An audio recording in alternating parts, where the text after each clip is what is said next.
ഇത്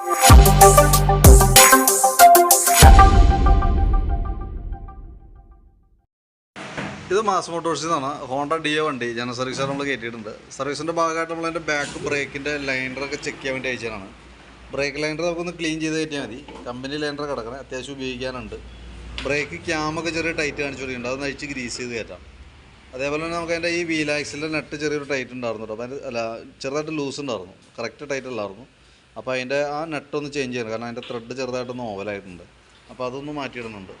പിന്നെ നമുക്ക് അതിൻ്റെ എയർ ഫിൽറ്റർ ക്ലച്ചിൻ്റെ ഭാഗം ചെക്ക് ചെയ്യുന്നുണ്ട്. എയർ ഫിൽറ്ററൊക്കെ ചെക്ക് ചെയ്യുമ്പോൾ അത്യാവശ്യം കുറച്ച് പൊടിയൊക്കെ ഉണ്ട്, പക്ഷേ നമുക്ക് തുടച്ച് ക്ലീനാക്കി റീസെറ്റ് ചെയ്യാം, കാരണം അടുത്ത സർവീസിൽ നമുക്ക് മാറ്റിയാൽ മതി. ഹോണ്ടയുടെ ഒറിജിനൽ ഫിൽറ്ററിനെ കിടക്കുന്നത് തീരെ മോശാവസ്ഥയിലേക്ക് ആയിട്ടില്ല, കുറച്ച് പൊടിയൊക്കെ ഉണ്ട്, നമുക്ക് തുടച്ച് ക്ലീനാക്കി ഇടാം. പിന്നെ ക്ലച്ചിൻ്റെ ഭാഗം നമ്മൾ ചെക്ക് ചെയ്യുന്നുണ്ട്. ക്ലച്ചിൻ്റെ variator body, boss drive, roller, അതൊക്കെ നോർമൽ തേയ്മാനം ഉണ്ട്, പക്ഷേ ഒന്ന് കംപ്ലൈൻറ്റ് എന്ന് പറയാവുന്ന കണ്ടീഷനൊന്നും ആയിട്ടൊന്നുമില്ല. പിന്നെ ബെൻഡെക്സ് യൂണിറ്റാണ്, ബെൻഡെക്സിൻ്റെ വർക്കിങ്ങും ഓക്കെയാണ്. പിന്നെ അതിൻ്റെ CVT ക്ലച്ചിൻ്റെ മെയിൻ ഒരു പാർട്ടാണ് ഈ വീലുകൾ. അപ്പോൾ അതിനകത്ത് അത് ചെക്ക് ചെയ്യുന്ന സമയത്തുണ്ടല്ലോ, അതിൻ്റെ ഈ വീലിൻ്റെ ഈ ഹോളൊക്കെ ഓവലായി പോയിട്ടുണ്ട്. ഈ കാണുന്ന ഹോളുകളൊക്കെ ഓവലായിട്ടുണ്ട്, കാരണം അതിൻ്റെ ഈ പിന്നുകൾ വന്നാണ് അതിൻ്റെ ഉള്ളിൽ. പിന്നൊക്കെ ശരിക്കും നല്ല രീതിയിൽ തന്നെ പ്ലേ കാണിക്കുന്നുണ്ട്. കാരണം അങ്ങനെ വരുമ്പോഴത്തേക്ക് ഓൾറെഡി നമുക്ക് ആ വീലിൻ്റെ കംപ്ലൈൻറ്റാണ് അതിൽ നിന്ന് മനസ്സിലാവുക. അത്യാവശ്യം നല്ല രീതിയിൽ പ്ലേ ഉണ്ട് കേട്ടോ. അപ്പോൾ ഈ വീല് താമസിയായിട്ട് നമ്മൾ മാറ്റേണ്ടി വരും. അപ്പോൾ തീരെ മോശാവസ്ഥയിലേക്കൊന്നും എത്തിയിട്ടില്ല.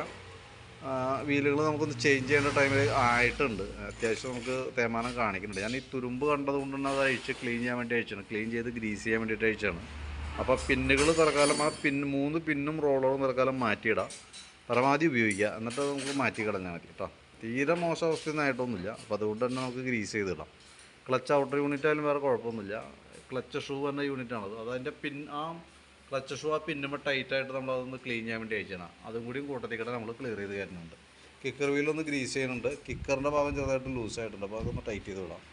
ബെൽറ്റും കമ്പനി ബെൽറ്റ് തന്നെ കിടക്കുന്നത് നല്ല ബെൽറ്റാണ്, വേറെ കുഴപ്പമൊന്നുമില്ല കേട്ടോ. പിന്നെ അതേപോലെ തന്നെ ചോക്കിൻ്റെ കേബിൾ, ആക്സിലേറ്റർ കേബിളൊക്കെ ചെക്ക് ചെയ്യുന്നുണ്ട്. ചോക്ക് കേബിളൊക്കെ വർക്കിംഗ് ആണ്. ആക്സിലേറ്റർ കേബിളായാലും വേറെ കംപ്ലൈൻ്റ് ഒന്നുമില്ല. സെക്കൻഡറി ഫിൽറ്റർ യൂണിറ്റ് നമുക്കതൊന്ന് ജസ്റ്റ് ഒന്ന് ക്ലീൻ ചെയ്ത് കയറ്റുന്നുണ്ട്. വേറെ മാറ്റങ്ങളുള്ള കണ്ടീഷനിൽ കംപ്ലൈൻ്റ് ഒന്നും ആയിട്ടൊന്നുമില്ല.